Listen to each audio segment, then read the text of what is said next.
Hi, Mystery Recapped here. Today, I am going to explain a Chinese fantasy teen film called Underachiever. Spoilers ahead.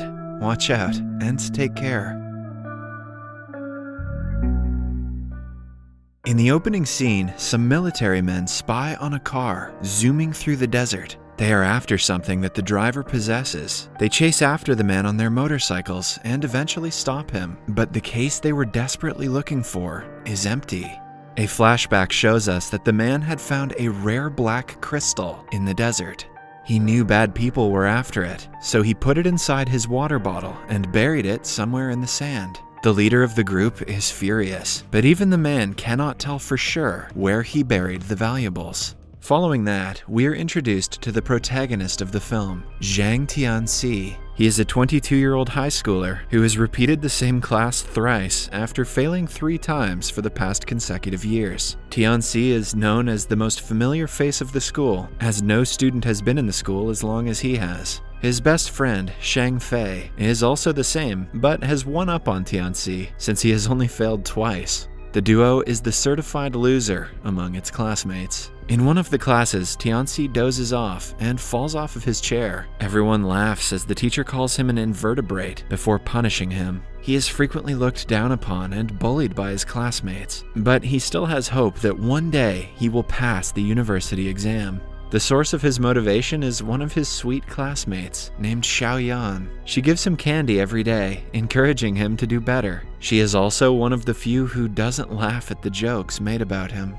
Because of her nature, many guys are in love with her, including Tianxi's biggest bully, Liu. He is good at studies and sports, which makes him think that he is better than everyone else, especially Tianxi. He makes advances at Xiaoyan every chance he gets, but she is not in the least interested in him. Moreover, she seems to only hand the candy to Tianxi and Shang Fei, which makes him furious. He takes out his frustration by bullying Tianxi, calling him an orphan, and urging him to close the books, even though he is studying. Shang Fei comes to his friend's aid, pulling him away before things escalate. At night, Tianxi returns to an empty home, and we find out that he has no family. He lives on government welfare programs, which makes his life even more difficult. He studies until midnight, determined to pass the exam this time, but the thought of failure doesn't leave his head. After that, he goes to a nearby desert to collect garbage and sell it for some extra money. To his luck, he finds the hidden water bottle with the crystals inside of it. On his way back home, he bumps into Liu and Xiaoyan. Liu makes fun of him, as always, and shakes the garbage bag. When the bottle falls out, Xiaoyan picks it up to return it to Tianxi. At this moment, a surveillance camera catches her face with the water bottle. Somewhere else, the military group that had been looking for the bottle sees the footage and targets Liu and Xiaoyan, who are the only ones visible. Back at home, Tianxi opens the bottle and finds the rare black crystals inside. He doesn't think much of it though, and goes to sleep after putting the bottle down by his bed. Unbeknownst to him, the crystal is working its magic and giving him special powers that he is not ready for.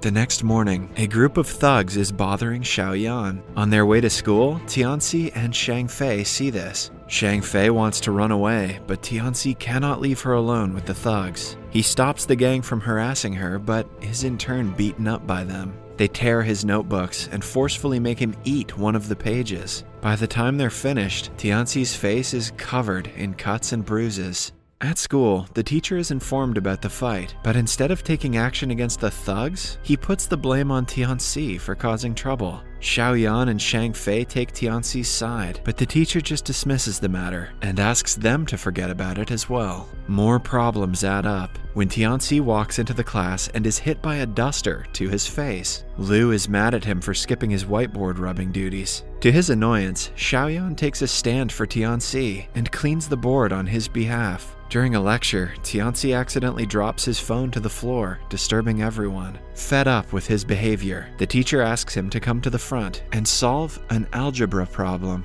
To Tianxi's surprise, he seems to understand the problem. He efficiently solves it in front of the class and surprises everyone, including himself. Liu tries to undermine his intelligence by saying that the method he used is wrong, but the teacher claims that it's just a bit complex. Suddenly, Tianci remembers that the paper he was made to eat in the morning consisted of similar mathematical problems. He puts 2 and 2 together and figures out he might have gained a superpower of memorization when he eats a paper with some form of information on it. After school, he tells Shangfei everything about the revelation, but Shangfei doesn't believe him. Instead, he thinks that Tianci must have studied the problem and forgotten about it. Still, to test if he is telling the truth, he makes Tianci eat a paper with all the fighting techniques that he has been learning in the karate class. On his way back home, Tianci again encounters the thugs from the morning. The leader is the Comb Man, who fixes his hair before and after every fight. He challenges Tianci to stand against them, unaware that Tianci knows everything about fighting, like Bruce Lee. The fight ends in only a minute, as Tianci defeats all of them with his outstanding techniques. The Comb Man vows to never mess with him again. The next day in class, Lu throws a duster at him again, but this time, Tianci catches it without even looking. Shangfei finally believes that he might have superpowers. This gives him an outstanding idea. Their school's basketball team is going against their nemesis school's team. Hence, he makes Tianci eat pages from a book about basketball tips and tricks. In the evening, the match is about to start, but since Lu is the team's captain, he refuses to take Tianci in. Shangfei begs him, insisting that he is a great player, but Lu would rather give up his position than let Tianci play with them. Moreover, Tianci's shoes are old, and no one has shoes his size that he can borrow. The match starts, and their team begins losing immediately. Against the hulks of the opponent's school, they are proven to be weak. By the end of the first half, they haven't scored a single basket and are losing by 26 points. During halftime, Xiaoyan brings Tianci a pair of shoes from her brother, who has the same shoe size as he does. Lu is mad that no one on the team played well. He insults his teammates, which in turn causes an internal fight. As punishment for Lu, the teacher replaces him with Tianci. Initially, Lu doesn't mind because they're losing the game anyway. But then, Tianci starts scoring one basket after another, surprising everyone. As time passes, he catches up to the opponent's score and gives them a tough time. Lu makes his best friend play badly, so the team won't win the match, and Tianci won't get the credit he hopes for. But Tianci manages to score a difficult basket and impresses everyone even more. After the match, he is the talk of the school. Meanwhile, Lu, who is used to being the best at everything, is furious that someone like Tianci is coming for his throne. His friend reveals that he heard Tianci and Shangfei talking about something strange that involved papers. The duo realizes something is wrong and decides to look into the matter. The following day, Tianci returns the shoes to Xiaoyan, thanking her for always being there for him. She had always believed in him, even when he was considered a loser. Now that he is one of the popular ones, Tianci thinks he owes his success to her. They walk home together and begin dating, starting that day. In the following scene, we see them hanging out by the sea, singing together, and falling in love with each other. Lu is furious and mixes laxative into a drink and hands it to a girl to deliver it to Tianci. He wants to humiliate him in front of Xiaoyan, but the plan fails when the girl hands the drink to the teacher instead. The teacher does some questionable things during the lecture that day, but the students just laugh it off. As the days pass, Tianci eats more papers instead of studying, but he soon discovers that the paper memory is taking up space in his head, and he is beginning to forget events that happen in real life. If he continues using the power of the magical crystal, he might one day forget who he is. However, he is scared that if he returns back to being a loser, Xiaoyan might not want to be with him anymore. That afternoon, the leader of the men who are looking for the crystal finds the Comb Men. He threatens the group to tell him where Lu and Xiaoyan are. After school, Lu insists on walking Xiaoyan home, even though she refuses repeatedly. Suddenly, someone attacks them from behind and takes them to the gang's hideout. They are asked about the crystal, which they, of course, know nothing about. But as the men explain to them what the crystal is, Lu realizes that Tianci must have it. He tells them about him and gives them his phone number. Somewhere else, Tianci tells Shangfei about the memory problems he's been facing recently. He reveals that he doesn't want to use the crystal's power anymore. Shangfei is disheartened because he has grown to like the new Tianci, but he understands the decision.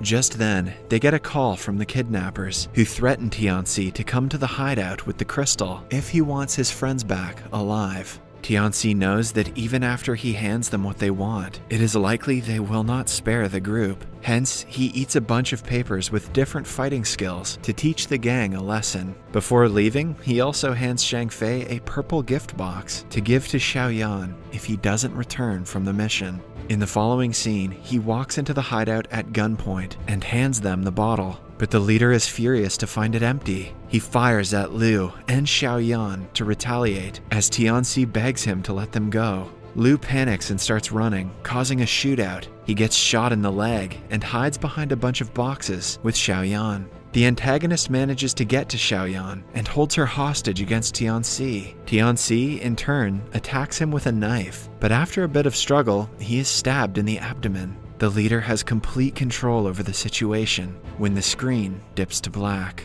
A few days later, Liu is in the classroom, bragging to his classmates about how he saved the day like a hero, even though he was shot. Somewhere else, Shang Fei gives Xiaoyan the gift box that he was given by Tianxi. It consists of the towel she used to help Tianxi during the basketball match, the candy wrapper, and many little things that he saved from their time together. Just when we think he didn't make it out alive, Tianxi appears in front of the two. A flashback shows us that even when he was severely injured, he took out the knife from his abdomen and killed the leader. In the final scene, Tianxi and Xiaoyan hug before the trio walks away while engaging in a cheerful conversation. Subscribe for more videos like this, turn on notifications, and leave a like to help the channel out. Thank you for watching.